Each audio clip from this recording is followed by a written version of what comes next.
The rain had stopped an hour ago, but the sidewalk outside Giovanni's restaurant was still wet and cold. Maya sat with her back against the brick wall, her thin jacket doing little to keep out the October chill. She was 16, though most people would guess older from the exhaustion in her eyes. She'd been sitting there for about 2 hours, watching well-dressed people walk in and out of the restaurant.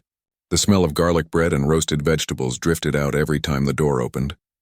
Her stomach had stopped growling hours ago, which she knew wasn't a good sign. A group of men in expensive suits came out, laughing loudly about something. Maya recognized the type immediately. Businessmen. The kind who drove cars that cost more than most people made in a year. She usually didn't bother asking people like that for help. They rarely even looked at her. But she was desperate tonight. She hadn't eaten anything but a half-eaten sandwich someone left on a park bench yesterday morning. "Excuse me," she said softly, her voice barely above a whisper. The men kept walking. They hadn't heard her. Or maybe they had and were just pretending they didn't. Maya took a breath and tried again, a little louder this time. "Excuse me, sir? Could you spare some change? Or maybe, if there's any food left over?" This time, one of them stopped.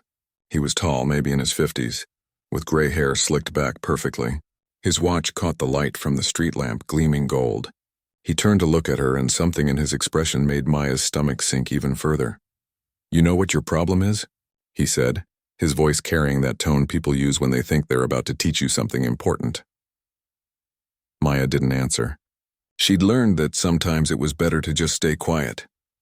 "Your problem," he continued, walking closer to her, "is that you expect handouts. You young people today, you don't want to work for anything." His friends had stopped too now, watching with amused smiles. Maya felt her face getting hot despite the cold air. "I'm not asking for a handout, sir," she said quietly. "I'm asking for help." "There's a difference." "Is there?" He smiled, but it wasn't a kind smile. It was the smile of someone who enjoyed being cruel. "Because from where I'm standing, you're sitting on the ground asking for my money." "Money I worked hard for," one of his friends chuckled. Maya wanted to stand up, to walk away, but her legs felt frozen. She'd dealt with people like this before. Usually she could just ignore them, let them say whatever they wanted and move on. But something about tonight, about how hungry she was, about how tired she was of being invisible, made her stay put. "I work," she said, her voice steady even though her hands were shaking. "I clean up at the convenience store down the street when they let me. I help carry groceries for the elderly woman on 5th Street. I do whatever I can." "Oh, you do whatever you can?" He laughed, a sharp, mocking sound. "Well, that's clearly not much, is it?" His friends were really enjoying the show now. One of them had his phone out, probably texting about it. Maya felt tears starting to burn in her eyes, but she refused to let them fall. She wouldn't give him that satisfaction.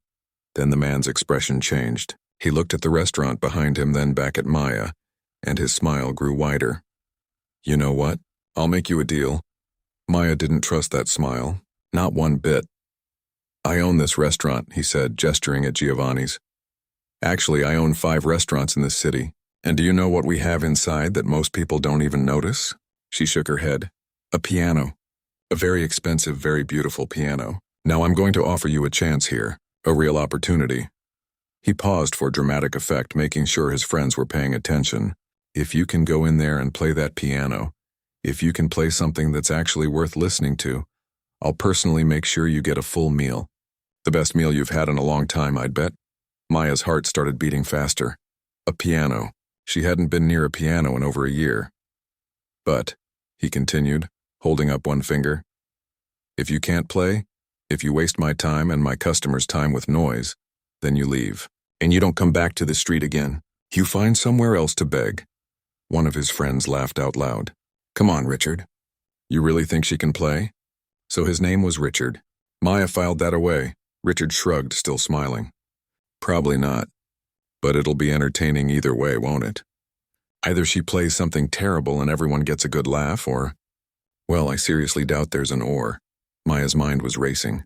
She thought about her mother, about the piano lessons that had started when she was 5 years old, about the competitions she'd won, about the scholarship she'd lost, about everything that had happened since. "So what do you say?" Richard asked, spreading his hands wide like he was offering her the world. "You want to earn that meal, or are you going to admit you can't do it?" Every part of Maya wanted to tell him no. wanted to tell him exactly what she thought of him and his cruel game. But she was so hungry, and she hadn't touched a piano in so long. Despite everything, despite knowing he was trying to humiliate her, part of her desperately wanted to play again. "Okay," she said quietly. "What was that?" Richard cupped his ear. "Speak up." I said okay. This time her voice was clearer, stronger. "I'll play." Richard's smile grew even wider. He gestured toward the restaurant entrance like a ringmaster at a circus. "Well then, let's go. Come on, gentlemen. This should be interesting." Maya stood up slowly, her legs stiff from sitting in the cold. She brushed off her jeans even though she knew it wouldn't make much difference. They were stained and torn. Her sneakers were held together with duct tape, and her jacket had seen better days 3 winters ago. She followed Richard and his friends toward the entrance.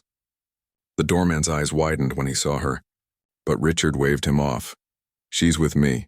Special guest." The way he said guest made it clear he meant the opposite. Inside, the restaurant was warm and beautiful. Soft lighting, white tablecloths, candles on every table. The smell of food was almost overwhelming. Maya's mouth watered instantly. People looked up as they walked through. She could see the questions on their faces, the confusion, then the judgment when they saw her clothes, her appearance. Conversations quieted. A woman pulled her purse closer as Maya walked past. Richard led her toward the back corner where a large black piano sat. It was gorgeous, a real grand piano, probably worth more than Maya could even imagine. "There it is," Richard announced loudly, making sure everyone in the restaurant could hear. "Our piano. It's usually just for decoration, but tonight, this young lady is going to play for us." He looked at Maya with that same cruel smile. "Aren't you?" Maya walked toward the piano slowly. Her hands were trembling now, but not from the cold. She sat down on the bench, her fingers hovering over the keys. They were perfect, smooth, clean. Nothing like the practice keyboard she'd learned on in her early days. She could feel everyone watching her, waiting for her to fail, waiting to laugh. Richard stood beside the piano, arms crossed. "Whenever you're ready," he said. "We're all waiting." Maya took a deep breath. She thought about her mother. She thought about all the hours they'd spent together at their old upright piano, the one they'd had to sell to pay medical bills. She thought about everything she'd lost. Then she placed her fingers on the keys and she began to play. The first note rang out clear and pure in the quiet restaurant. Then the second and the third. Maya's fingers moved across the keys like they'd never stopped playing, like the past year and a half of silence had never happened. She was playing Chopin, Nocturne in E-flat major. It was one of the first advanced pieces her mother had taught her, back when things were normal, back when they had a home and a piano and a future that made sense. Within seconds, every conversation in the restaurant had stopped completely. Forks paused halfway to mouths. Wine glasses were set down carefully on tables. Even the kitchen staff had started drifting toward the doorway to listen. Maya wasn't just playing the notes. She was living inside them. Her eyes were closed now, and she could see her mother sitting beside her on their old piano bench. She could hear her mother's voice, gentle and patient. "Feel the music, Maya. Don't just play it. Let it tell a story." The melody flowed through the restaurant like water, soft and gentle at first, then building with emotion. Her fingers danced across the keys with a grace that came from thousands of hours of practice, from a talent that had shown itself when she was barely old enough to reach the pedals. Richard had stopped smiling. He stood frozen beside the piano, his face turning pale. His friends weren't laughing anymore either. One of them had pulled out his phone, but not to text. He was recording. In fact, several people in the restaurant were recording now.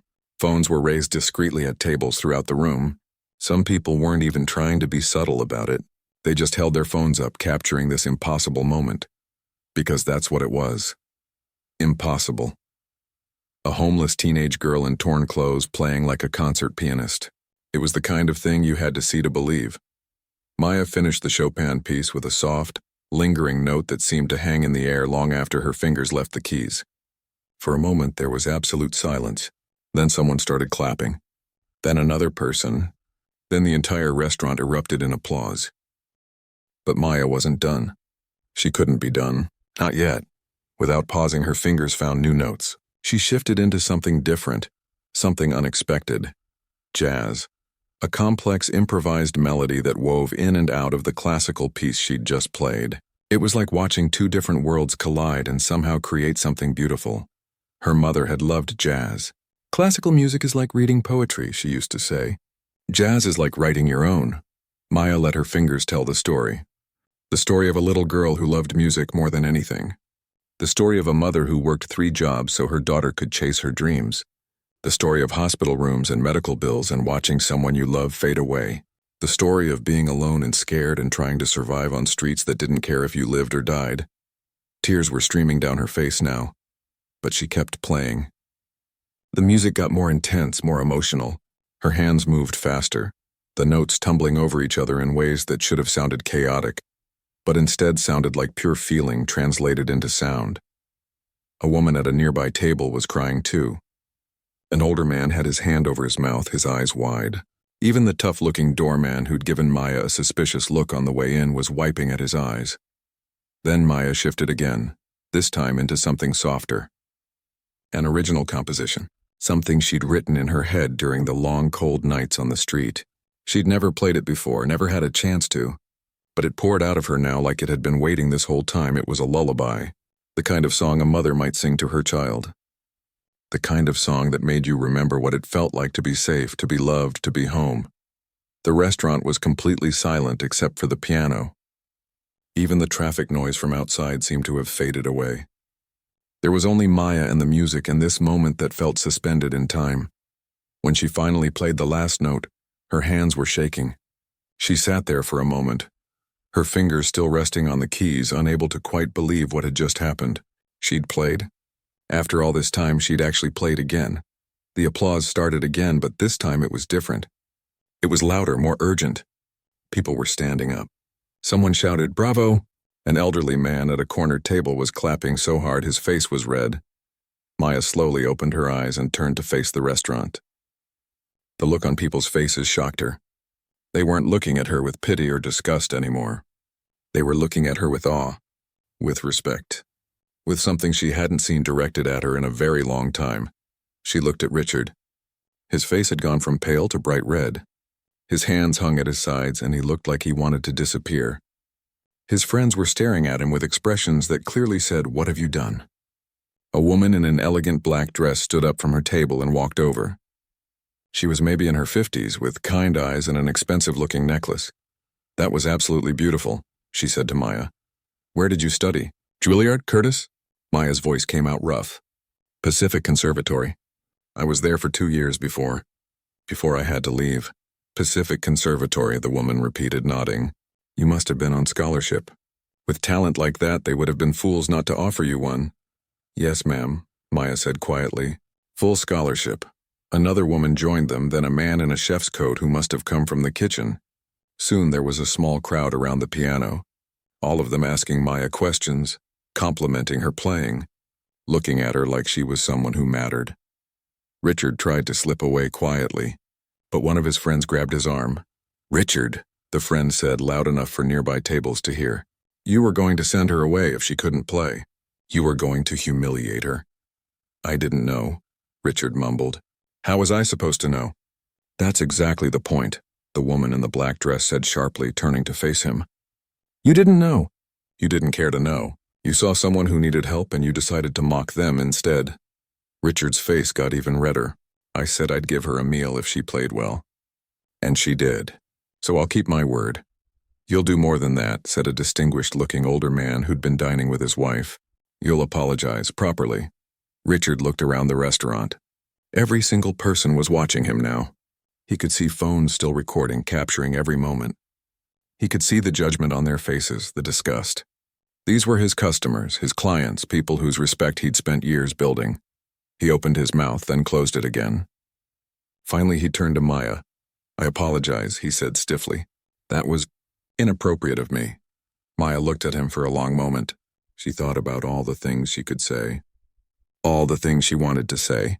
But she was tired and she was hungry, and honestly, his apology didn't mean much anyway. Words were easy.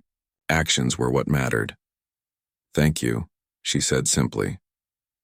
The woman in the black dress pulled out a business card and handed it to Maya. "I'm Professor Chen. I teach at the conservatory. I want you to come see me. We need to talk about getting you back into school." Maya took the card with shaking hands. She couldn't quite process what was happening. It felt like a dream. Like any second she'd wake up on the cold sidewalk and none of this would be real. More business cards appeared. Someone from a local arts foundation, a music teacher who wanted to offer free lessons, a social worker who specialized in helping homeless youth. Through it all, Maya just nodded and took the cards and tried not to cry again. Because something had shifted in this restaurant tonight. Something important. These people had seen her. Really seen her. Not just the dirty clothes and the circumstances, but the person underneath. The talent. The worth. Richard stood off to the side, forgotten now, watching as his attempt to humiliate someone turned into the moment that revealed his own cruelty. And somewhere, in the crowd of people gathering their phones and whispering about what they'd just witnessed, videos were already uploading to the internet. By morning, millions of people would know Maya's name, but she didn't know that yet. Right now, she was just a hungry girl who'd gotten to play piano again, and for this one moment, that was enough. Maya woke up on a bench in Lincoln Park, the morning sun warming her face. For a moment, she forgot where she was. Then reality came rushing back the way it always did. The hard wood beneath her, the dull ache in her back, the sound of traffic already building on the nearby street. But something felt different today. She sat up slowly and reached into her jacket pocket, pulling out the handful of business cards from last night. Part of her had wondered if she'd dreamed the whole thing. But no, the cards were real. Professor Chen from the conservatory, a social worker named Patricia, a lawyer who'd said something about helping with her situation, and folded between the cards was $200 in cash. The woman in the black dress had quietly pressed it into her hand before leaving, along with a whispered, "Please get yourself somewhere safe tonight." Maya had bought a real meal last night. A burger and fries from a small diner, eaten slowly, savoring every bite. She'd even gotten a coffee, hot and sweet. The first coffee she'd had in months. The rest of the money was tucked safely in her sock, the only place she'd learned to hide things that had any chance of staying hidden. She stretched and started folding up the thin blanket she traveled with. The park was waking up around her. Joggers passing by, a man walking 3 small dogs, a woman doing Tai Chi near the fountain. Most of them didn't even glance at her. That was normal. That was how it had been for over a year. What wasn't normal was the young guy who walked up to her, eyes wide, holding out his phone. "Holy crap," he said. "It's you. You're the piano girl." Maya blinked at him. "What? The piano girl? From Giovanni's restaurant? Dude, you're everywhere. You're literally viral. Like massive viral." He turned his phone around and Maya's breath caught in her throat. There she was on the screen, sitting at the piano. Her face streaked with tears, her fingers flying across the keys. The video had over 3 million views. 3 million? There's like 6 different videos, the guy continued excitedly. They're all over TikTok, Instagram, YouTube, everywhere. People are losing their minds over your playing. And that guy, that Richard dude, he's getting destroyed in the comments. Absolutely destroyed. Maya's hands started shaking. "I don't understand. Here, look." He scrolled through his phone, showing her video after video. Different angles, different moments from last night. Her playing the Chopin piece, the jazz improvisation, the final haunting lullaby. Comments filled every video. Thousands of them. Tens of thousands. "This is the most beautiful thing I've ever heard. Like, how dare he treat her like that? Shame on him. Someone please find this girl and help her. I'm literally crying. This is pure talent. That restaurant owner should be ashamed of himself." Maya sat down hard on the bench, her legs suddenly weak. This couldn't be real. Things like this didn't happen to people like her. Invisible people. Forgotten people. "Are you okay?" the guy asked, looking concerned now. "Do you need water or something?" "I'm fine," Maya managed. I didn't know anyone recorded it." "Oh man, everyone recorded it. There's even a news article. Local news picked it up this morning. They're calling you the mystery piano prodigy.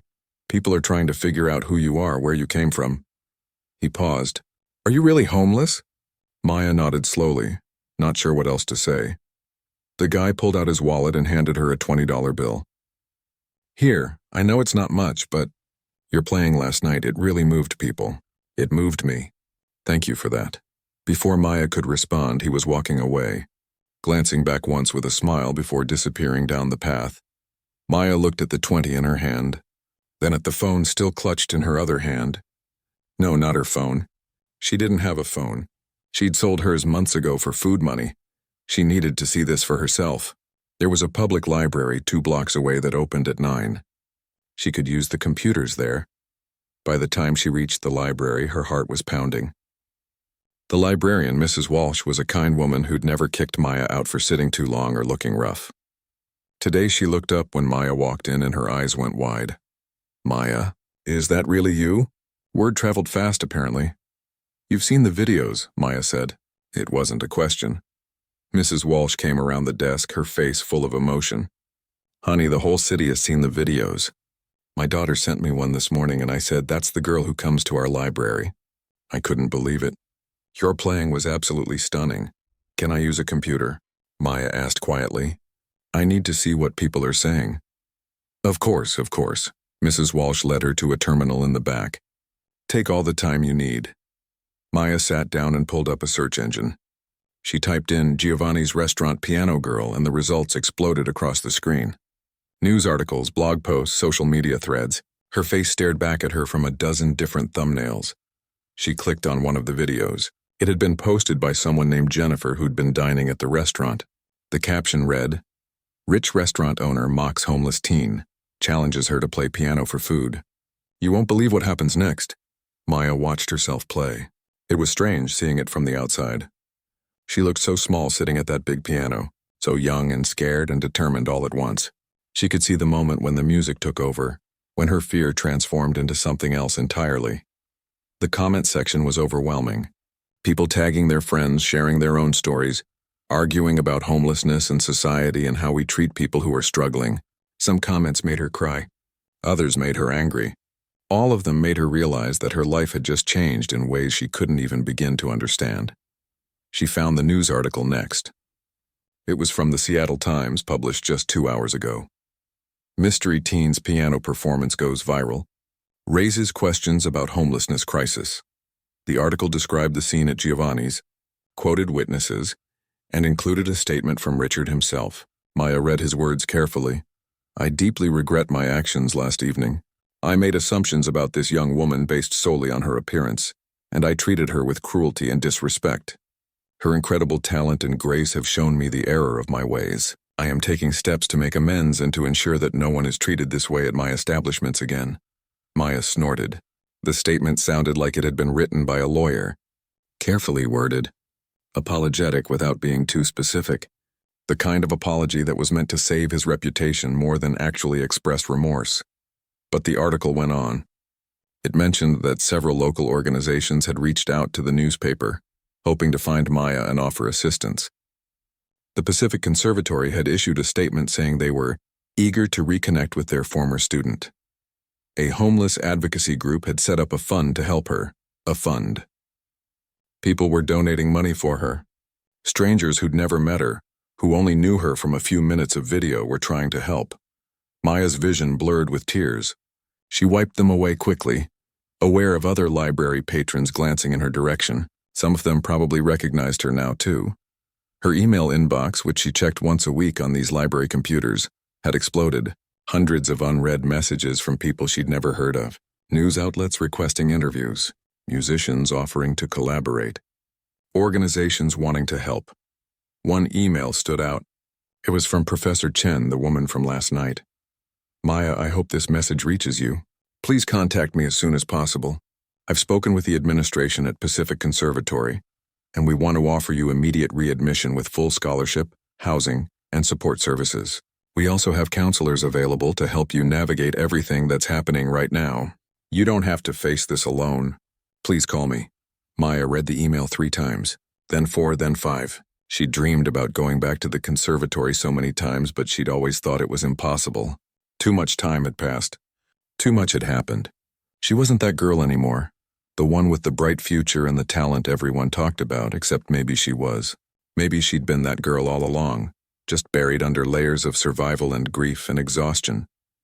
Her phone, or rather the library computer, chimed with a new email notification.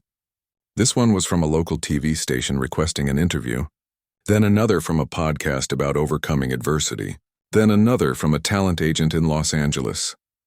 Maya pushed back from the computer, overwhelmed. Mrs. Walsh appeared beside her with a bottle of water and a concerned expression. "It's a lot, isn't it?" the librarian said gently. Maya nodded, unable to speak. "Can I give you some advice?" Mrs. Walsh sat down in the chair next to her. "Don't try to process all of this at once. Pick one person you trust and start there, just one. The rest can wait." Maya thought about the business cards in her pocket. Professor Chen had seemed genuine last night. Kind, professional. She wasn't trying to exploit Maya or turn her into a spectacle. She just wanted to help a former student get back on track. "Okay," Maya said quietly. "One person. I can do that." She pulled out Professor Chen's card and dialed the number on the library phone. Her hand shook as she pressed each button. The phone rang twice before someone answered. "This is Professor Chen." Maya took a breath. "Hi, this is Maya. I got your email." There was a pause, then Professor Chen's voice came back warm and full of relief. "Maya, oh, thank goodness. Are you somewhere safe right now? Can we meet today?" "Yes," Maya said. "I'm at the public library on Jefferson Street. I'll be there in 20 minutes. Stay right there, okay? We're going to figure this out together."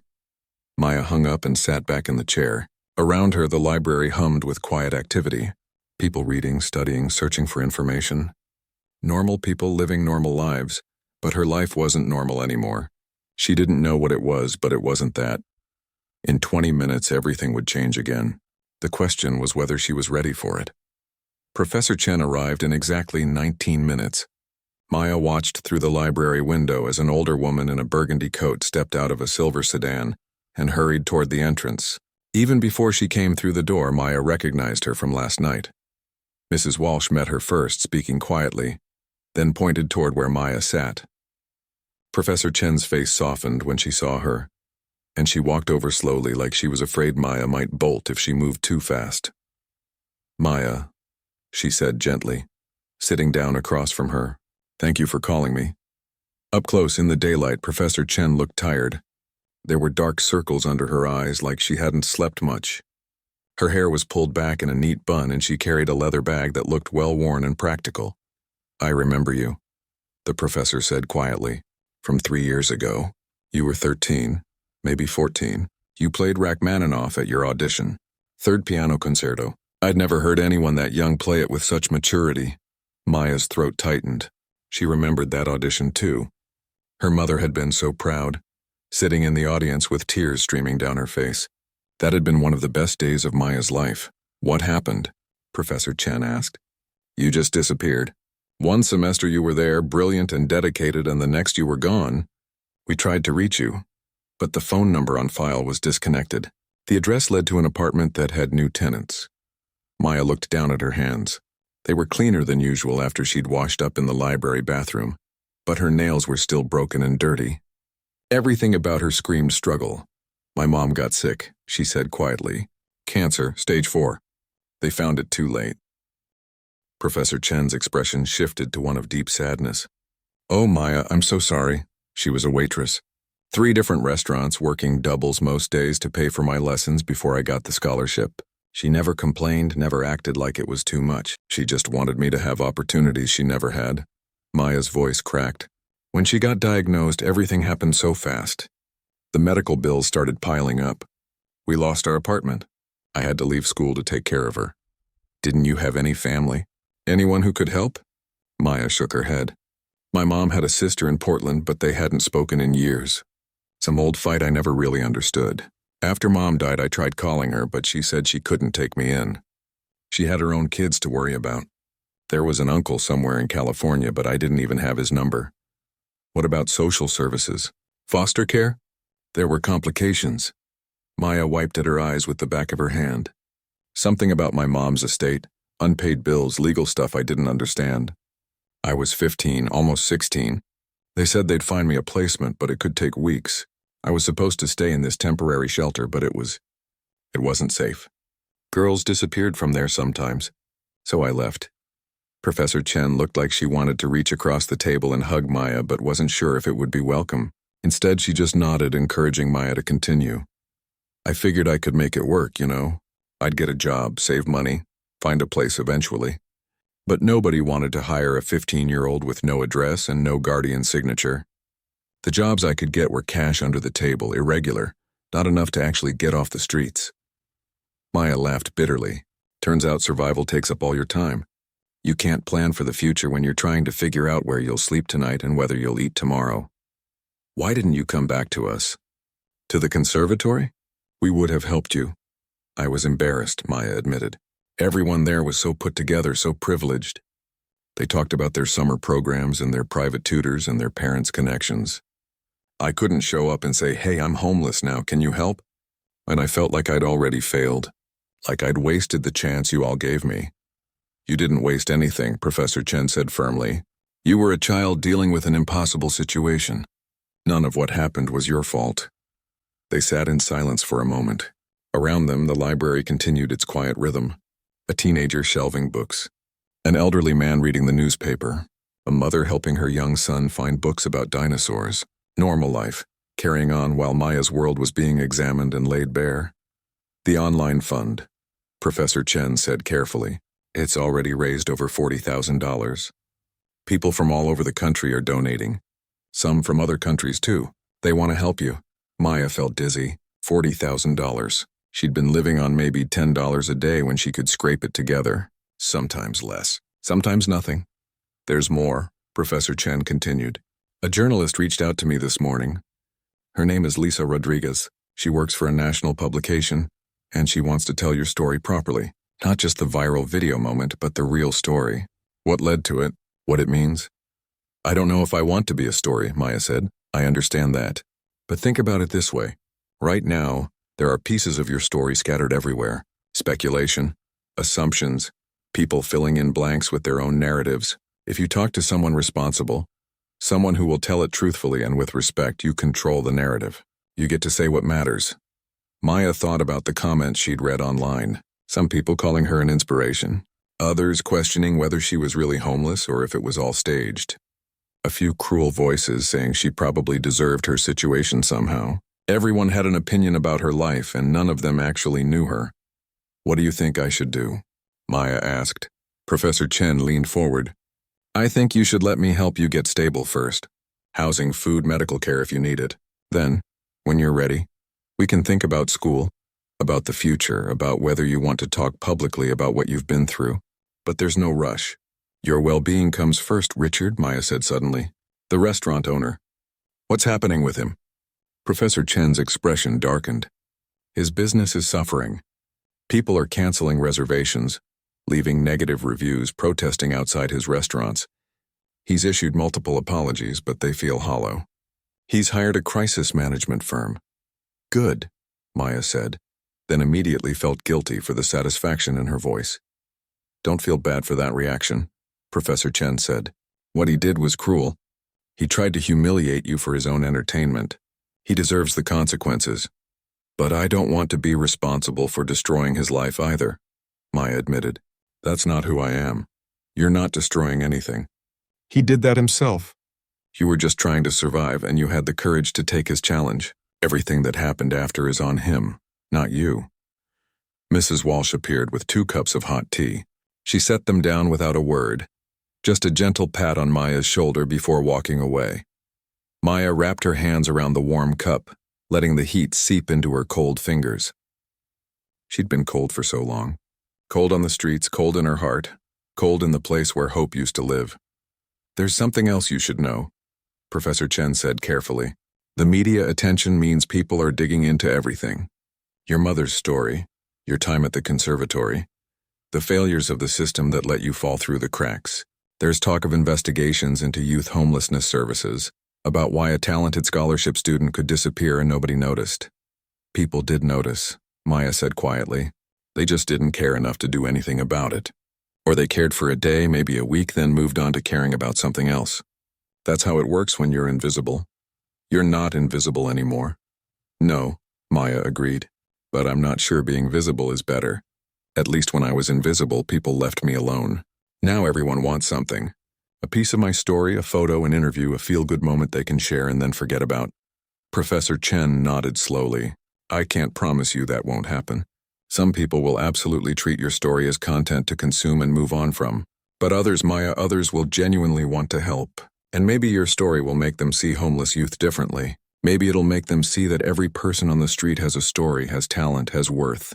Maybe some good can come from all of this. Maya sipped her tea. It was chamomile, sweet and soothing. What if I can't play anymore? What if last night was some kind of fluke and I've lost it? You haven't lost anything, Professor Chen said with certainty. Talent like yours doesn't disappear. It might need nurturing, practice, time, but it's still there. I heard it last night. Everyone heard it. I'm scared, Maya admitted. Of course you are. Your entire life is changing in a matter of hours.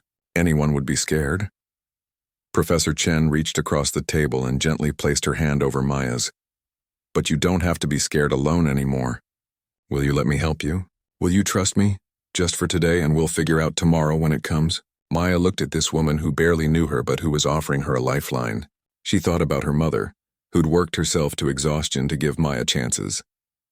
She thought about the piano, about how it felt to play again after so long. She thought about the alternative, going back to the streets, pretending none of this had happened. Okay, she said finally, just for today. Professor Chen smiled, and it was the kind of smile that reached her eyes that felt real and warm and safe. Just for today, she repeated. That's all any of us can really handle anyway. Outside the library window, a news van was pulling up to the curb. Someone must have tipped them off that Maya was here. Professor Chen saw it too, and her expression turned protective. Back door? She asked Mrs. Walsh, who nodded and gestured toward the rear of the building.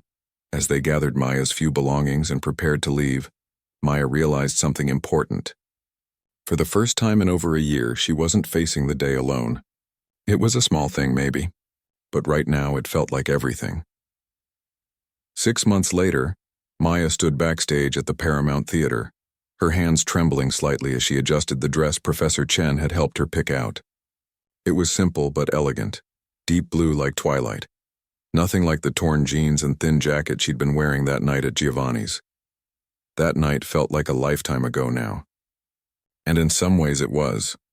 Through the curtain, she could hear the murmur of the audience filling the theater.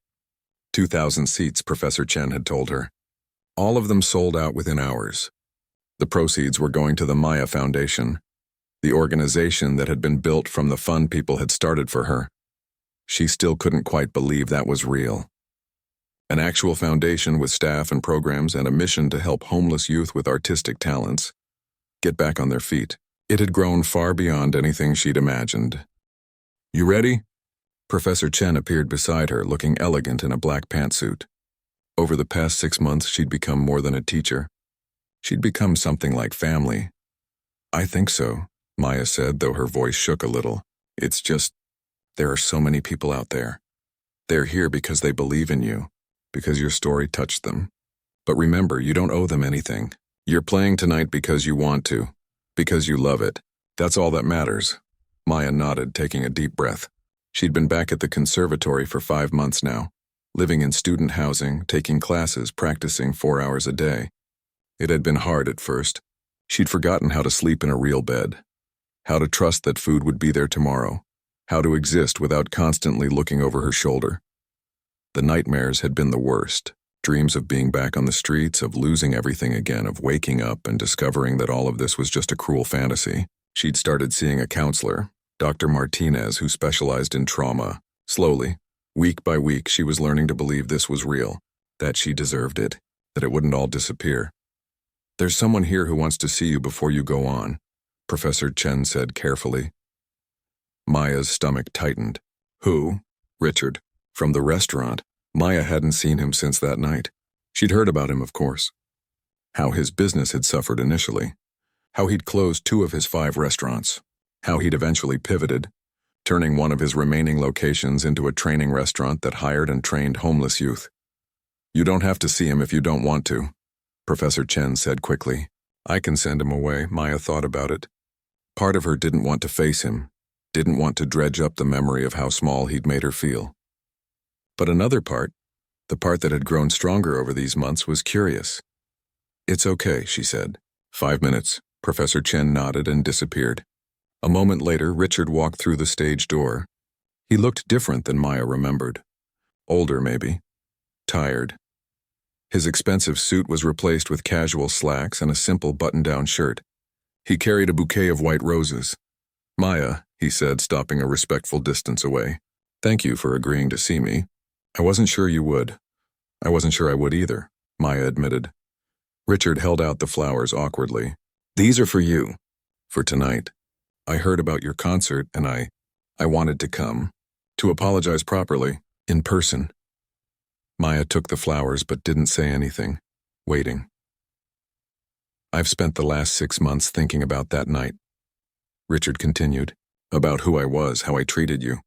And I realized something. You weren't the first person I'd dismissed like that. You weren't the first homeless person I'd walked past or ignored or judged. You were just the first one who proved to me undeniably that I was wrong. So you learned a lesson, Maya said, her voice neutral. Good for you. Richard flinched at her tone but didn't back away. You have every right to be angry. What I did was inexcusable. I used your desperation as entertainment. I tried to humiliate you for the amusement of my friends and my ego. Yes, Maya said simply. You did. I can't undo it. I can't take back that moment or the cruelty behind it. But I've been trying to do better.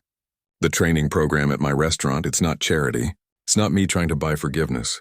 It's me trying to actually see people the way I should have been seeing them all along. Maya studied his face. He looked sincere, but sincerity was easy. Actions were what mattered. How many kids have gone through your program? She asked. 42 so far. 15 of them have gotten permanent jobs in restaurants around the city. 8 more are still in training. Some didn't work out, moved on to other things, and that's okay too. The point is we gave them a chance. And your business? I heard you had to close some restaurants. Richard smiled, but it wasn't bitter. I did. Turns out when people see who you really are, they make different choices about where to spend their money. But honestly, the restaurants I have left are better now. The staff is better. I'm better. I had to lose something to learn what actually matters. Maya set the flowers down on a nearby table. I'm glad you're trying to change. I really am. But you need to understand something. What happened to me that night, it wasn't special. There are kids on the street right now tonight who are just as talented, just as worthy, just as human as I am. They just don't have a viral video. They're still invisible. I know, Richard said quietly. So when you help those 42 kids or however many more come through your program, remember that. Remember they're not redemption for you. They're not a way to make yourself feel better about that night. They're people with their own stories, their own worth, regardless of whether they can play piano or paint or sing or do anything special at all. Richard nodded slowly. You're right. You're absolutely right. They stood in silence for a moment. Maya could hear the orchestra warming up beyond the curtain, the dissonant sounds of instruments tuning, finding their pitch. I should go, Richard said. I just wanted you to know that I'm sorry. Truly. And that watching what you've done with this situation, how you've turned it into something that helps others, it's humbling. You could have used your platform just for yourself, but you didn't.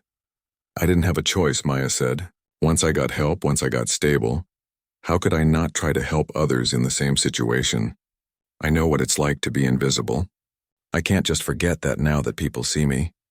Richard reached into his pocket and pulled out an envelope. This is a donation to the Maya Foundation. It's not about me trying to buy anything. It's just me trying to be part of the solution instead of part of the problem. Maya took the envelope without opening it. Thank you. Good luck tonight, Richard said. Though I don't think you'll need it. Anyone who plays the way you do doesn't need luck. After he left, Maya opened the envelope. Inside was a check for $50,000. She stared at it for a long moment, then carefully tucked it into her bag.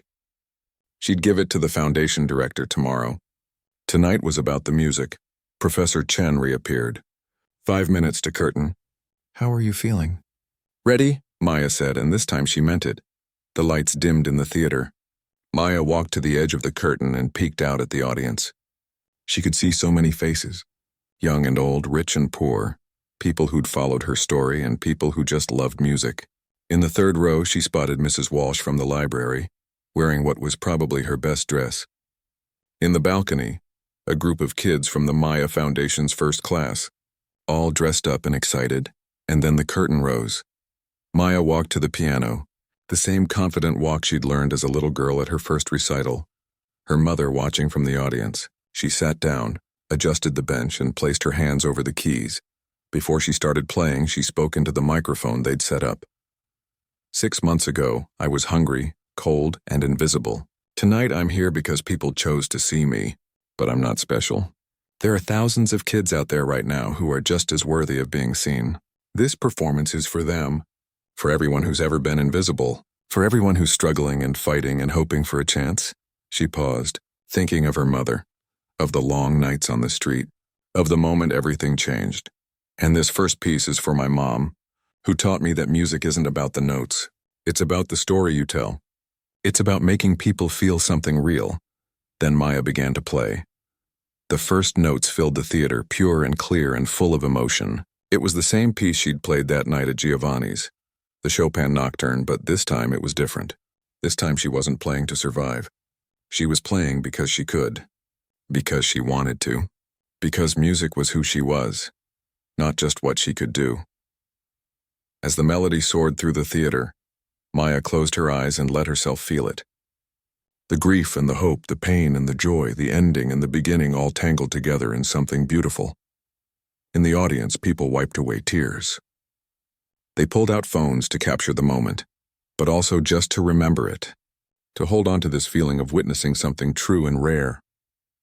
Richard sat in the back row watching quietly, knowing this wasn't about him but grateful to have witnessed his own transformation through this remarkable young woman's journey.